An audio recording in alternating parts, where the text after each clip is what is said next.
আজকাল এত যান্ত্রিকতার ভিড়ে তুমি আমার রাগ বোঝো না, বোঝো না মন খারাপই। তোমাকেই বা দোষ দিব কিসে? খুদে বার্তা ছাপিয়ে আমি রাগটুকু তোমাকে বোঝাতে পারি না। মুঠোফোনের ওপাশে তুমি জানতে চাইলে রাগ নাকি, এমন প্রশ্নের উত্তরে আমি কখনোই বলতে পারি না। গতকাল থেকে ভীষণ রেগে আছি আমি।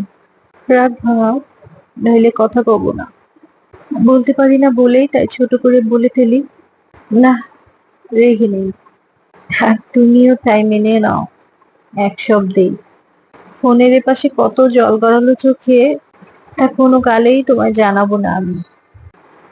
কিছু অনুভূতি মুখে বলতে ইচ্ছে করে না। হয়তো ভেবে রেখেছো কেউ এক বিন্দুও কষ্ট পায় না কোনো কিছুতেই। যেন শ্বেত পাথরের হৃদয়, ভাঙা হৃদয়।